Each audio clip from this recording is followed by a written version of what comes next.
로마서 5장입니다. 1절에서부터 11절까지. 로마서 가운데에서도 이 로마서 5장의 말씀은 매우 중요한 말씀입니다. 또 중요할 뿐 아니라 충분히 우리를 누리게 하시고 즐겁게 하는, 기뻐하게 하는, 또 확증하게 하는 말씀 가운데 하나다. 볼 수 있을 정도로 귀한 말씀이에요. 화평을 누리자. 화평을 누리자. 뭘 누리느냐? 화평을 누리는 거예요. 뭐 아주 작은 무슨 이권이라든지 무슨 재산이라든지 무슨 권력이라든지 이게 아니에요. 화평을 누리는 겁니다. 하나님과 원수되었던 우리인데 그분과는 원수되면 절대로 안 돼요. 그분과 원수되면 우리 인생은 끝장나는 거예요. 그런데 원수된 우리를 예수 그리스도로 말미암아 의롭다고 선언해 주셨어요. 의롭다고 선언해 주셨어요. 그래서 우리 안에 화평이 임한 겁니다. 그래서 이제는 그 화평을 누릴 수 있는 그런 자가 되었어요. 이건 뭐와 똑같은가 하면은 우리가 아주 중요한 운동 경기를 할 때 이제 처음 그 경기를 볼 때는 조마조마하잖아요. 저 골이 들어갈까 뺏길까 뭐 우리 편이 질까 이길까 아주 조마조마하면서 경기를 봅니다. 그런데 우리 편이 이미 이긴 경기를 보면 내용을 보지는 않았어요. 그런데 보니까 이겼다고 나와 있어요. 이겼다. 그런 경기를 보는군요. 자세히는 몰라도 걱정을 안 해요. 왜? 이미 알고서 보니까 뭐 위기 상황이 왔을 때 저거 반칙인데 어떻게 하냐, 지면 어떻게 하냐, 저 실수했는데 걱정 안 해요. 이겼으니까. 그러니까 신자의 삶이라고 하는 것은 바로 그런 것입니다. 우리는 우리의 결정된 미래를 알고서 예수 믿는 사람이에요. 저도 새벽마다 기도할 때마다 제가 이런 기도를 하죠. 주님, 오늘도 결정된 미래를 바라보며 살게 하옵소서. 결정된 미래가 사형선고라면, 결정된 미래가 비참한 거라면, 결정된 미래가 망하는 것이라면 얼마나 오늘 괴롭겠어요. 그러나 우리는 하나님께서 주신 영광스러운 그 결정, 그 미래를 바라보며 오늘을 사는 자로 살아가는 겁니다. 그래서 삶이 아주 복잡하지만은 크게 걱정하지 않아요. 그런 것들이 우리의 심령에 있는 평안을 깨지 않습니다. 평안을 누릴 수가 있게 되어지는 거예요. 사람하고 관계가 힘들어도 참 얼마나 힘듭니까? 관계가 나쁘면요, 뭐 먹고 사는 데는 별 지장 없어요. 그런데 평안하질 않아요. 집에서도 부부관계, 또 자녀들과의 관계, 또 이 가족들과 친척과의 관계, 또 나와 이해관계가 있는 특별히 내게 영향을 가지고 있는 사람들과의 관계, 이런 게 깨져버리면 그냥 가만히 있어도 불행한 거예요. 답답한 거예요. 그런데 가진 건 없어도 모든 자와 함께 화평을 누리게 되면은 그 마음이 한없이 편한 것입니다. 그러면 우리가 이 화평을 누리게 되는 원인이 뭐냐? 누려도 되는 원인이 뭐냐? 2절에 보면 아주 중요한 두 가지 단어가 나와요. 2절에. 이게 뭐냐면은 들어감을 얻었다. 두 번째는 서 있다. 우리는 하나님 앞에 설 수가 없는 자들이에요. 죄인이 그 죄를 심판하시는 하나님 앞에 나가는 건 두려운 일입니다. 그것도 나를 다 알고 계신 하나님. 그 하나님 앞에 나간다는 게 얼마나 힘든 거예요. 솔직히 말하면 죽으러 가는 것하고 똑같죠. 왜? 우리 죄가 그만큼 중한 것이기 때문에. 그러니 우리가 하나님 앞에 나갈 수 있어요. 피하에 도망 다니는 거죠. 될 수 있으면 피하고, 안 만나려고 그러고, 생각도 안 하려고 그러고, 부르지도 않으려고 그러고, 뭐 그런 사람이 뭐 예배 드리러 나오겠어요? 그러니까 하나님 앞에 우리가 들어감을 얻지 못했을 때 우리 인간이 얼마나 불행합니까? 근데 성경은 뭐라고 얘기를 하는가 하면 그 은혜에 들어감을 얻었다. 하나님의 은혜가 내게 임하는 것, 또 하나님 앞에 나가는 것은 은혜에 들어가는 것이다.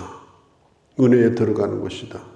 이 들어간다는 뜻이요. 본래 뜻이 뭐냐면은 아주 신분이 낮은 사람이 높은 분에게 들어가는 그런 의미를 가지고 있어요. 그러니까 왕 앞에 백성이 나가는 것, 그런 뜻입니다. 우리가 구약성경 에스더서에 보면 왕비랄지라도 왕의 아내일지라도 왕이 부르지 아니하면 왕 앞에 나갈 수가 없습니다. 왕이 부르지 않으냐면. 그러니까 이 에스더가 그 자기 친척인 모르드게가 소식을 전해줬잖아요. 유대 민족이 다 죽게 됐다고. 네가 왕비가 된 것은 이때를 위함이 아니냐. 왕한테 얘기해달라. 그런데 왕이 안 불러주니 왕의 얼굴을 본 지가 오래됐으니 무슨 수로 얘기합니까? 부르지도 않았는데 나가면요 죽어요. 안 불렀는데 나갈 수가 없어요. 왕비도. 그래서 이 에스더가 왕이 불러주기를 바라면서 죽으면 죽으리다. 내가 왕 앞에 나가서 죽더라도 나가야 된다. 그리고 하나님 앞에 금식하고 나가는 장면이 나오지 않습니까? 왕비도 못 나가는데 백성들이 어떻게 왕 앞에 나가요? 나갈 수가 없어요. 우리가 하나님 앞에 나갈 수 있는 존재가 아닙니다. 하나님이 불러줘야 나가는 거예요. 은혜를 입혀줘야 나가는 거예요. 우리가 그냥 잘 아는 말로 성은을 입어야 돼요. 하나님의 성은. 그래야 그 앞에 나가게 되는데 이건 내가 스스로 할 수 있는 일이 아닙니다. 은혜에 들어감을 얻었다. 은혜라고 하는 것은 물고기에게 물과 같은 겁니다. 물고기는 물속에 있을 때 평안합니다. 우리가 낚시질을 해가지고 고기를 건져내면 고기가 어떻게 하죠? 아유, 올라온 김에 육지에서 잠 한숨 자자. 그렇게 하는 고기 봤어요? 난리 납니다. 난리 나요. 정신없이 튀어오릅니다. 왜 그런 거예요? 힘이 있어서 튀어오르는 게 아니에요. 힘이 넘쳐가지고 펄펄 뛰는 게 아니에요. 고통스러우니까. 숨을 못 쉬니까. 물이 없으니까. 그러나 일단 붙들렸으니까 어떻게 해요? 자기 발로 못 들어가는 거지. 오늘 인간들이 뭐 종교를 만들고 가서 빌고 온갖 노력을 하고 율법을 해서 평안을 얻어보려고 대가를 얻어보려고 하지만 그건 평안해서 그런 것이 아니라 답답하니까 몸부림치는 겁니다. 그게 세상의 종교예요. 그런데 주님이 뭐라고 그랬어요? 은혜에 들어감을 얻게 하셨다. 하나님이 우리를 하나님의 은혜 가운데 들어가게 하셨어요. 이제 우리는 하나님의 은혜 가운데 있는 자입니다. 그 은혜에서 우리를 끄집어낼 수가 없어요. 은혜 가운데 살도록 하셨어요. 또 한 가지는 서게 하셨어요. 믿음에 서 있는 이렇게 말해요. 은혜 가운데 들어가게 하시고 그 하나님 앞에 서게 하셨어요. 자, 그러면 2절 끝에 어떻게 해야 돼요? 즐거워하느니라. 그래서 즐거워하는 거예요. 이 즐거워한다고 하는 이 말은 이 성경 본래 뜻을 살펴보면 즐거운 확신 가운데 살아가느니라 그런 뜻이에요. 즐거운 확신. 하나님이 나를 사랑하시고 하나님의 은혜 가운데 내가 있고 오늘 하나님 앞에서 내가 오늘 서 있는 자다. 이 즐거운 확신이 있기 때문에 우리는 즐거울 수밖에 없다. 또 이런 소망은 이게 그냥 희망사항이 아니에요.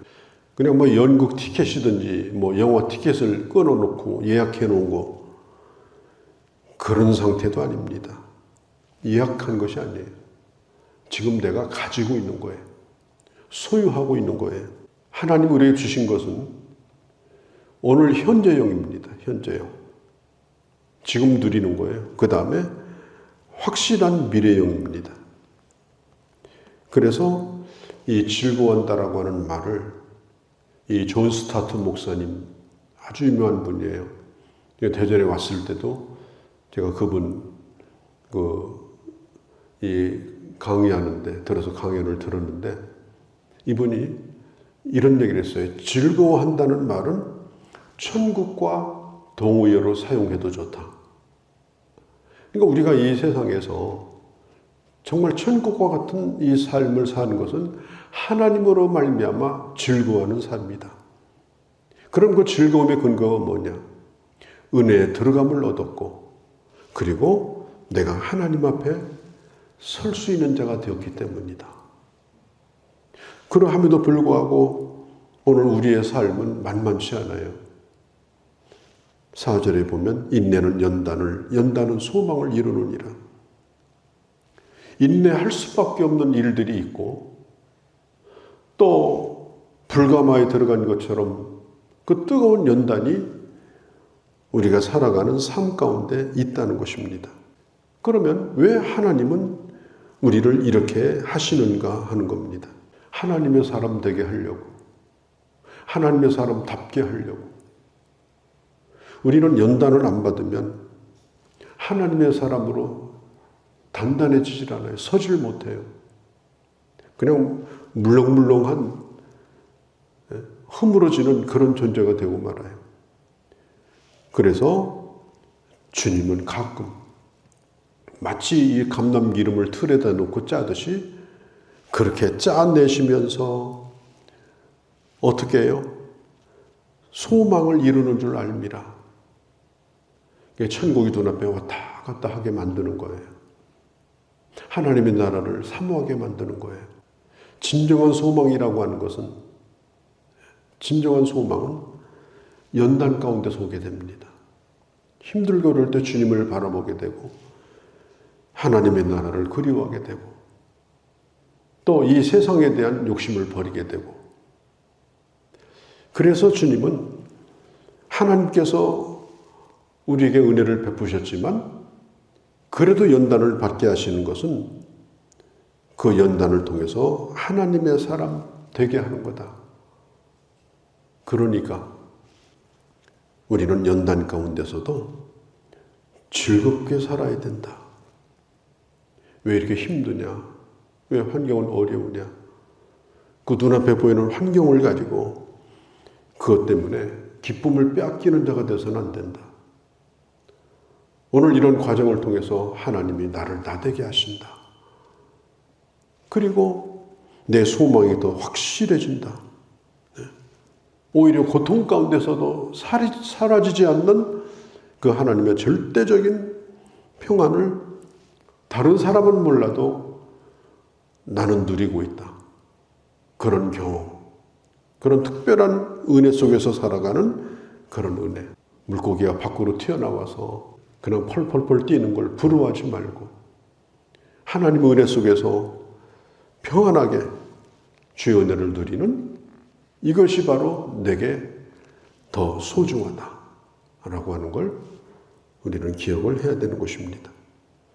자, 아까 얘기한 것처럼 세 가지, 연약할 때, 죄인 되었을 때, 원수 되었을 때. 이 연약할 때라는 말은 하나님 앞에 나아갈 힘이 없을 때 그런 뜻이에요. 우리는 하나님 앞에 스스로 나아갈 힘이 없어요. 연약해요. 어린아이가 누워가지고 아무것도 못하고 주는 대로 받아먹는 것처럼 그렇게 우리는 연약한 자들이에요.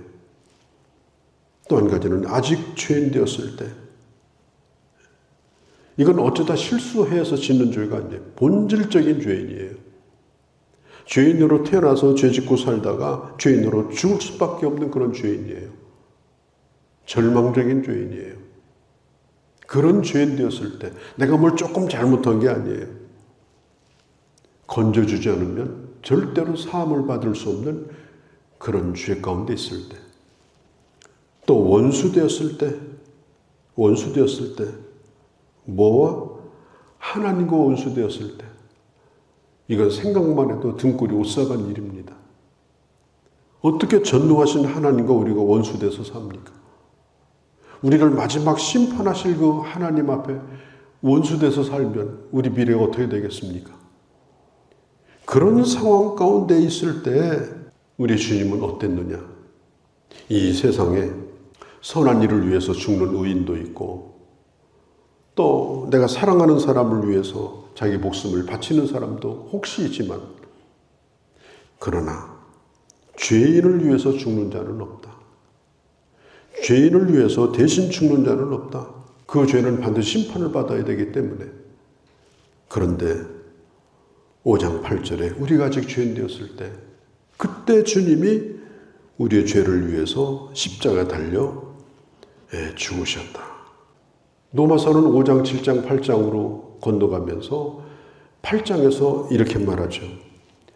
이 사랑에서 내게 확증해 주신 이 사랑, 내가 믿고 내가 확신하고 있는 이 사랑에서 누가 나를 끊을 수가 있겠는가? 절대로 끊을 수가 없다. 오늘도 하나님 은혜를 누리고, 그리고 내 안에 천국과 같은 즐거움으로 그 즐거움이 내 안에 충만하고, 그리고 우리가 이 세상을 살면서 겪는 모든 일은 겪을수록 나를 망하게 만드는 것이 아니라 더 하나님의 자녀다워지고, 그리고 더 천국의 소망이 확실해지고, 그래서 하나님의 사람답게 살아가는 그런 주님의 자녀들이 되어주시기를 바랍니다. 거룩하신 우리 아버지 하나님, 오늘도 여전히 저희를 사랑하셔서 오늘도 하나님의 전에 나오게 하시고, 스스로 새벽을 깨우며 새벽의 사람이 되게 하시고, 기도하며 또 말씀을 들으며 들은 바 말씀을 붙들고 오늘도 이 하루를 살아갈 수 있도록 은혜 주심을 감사합니다. 오늘도 누리게 하여 주옵소서. 주님으로 말미암아 즐거워하게 하여 주옵소서. 하나님의 은혜 속에 거하는 자의 그 평안함이 우리를 주장하게 하여 주옵소서. 아버지, 오늘도 주일을 준비하며 아버지, 눈물의 골짜기로 나갈지라도 샘물이 터지게 하시는 그 순례자의 기쁨과 은혜가 저희들 가운데 충만케 하여 주옵소서. 우리 주 예수님의 이름으로 기도하옵나이다. 아멘.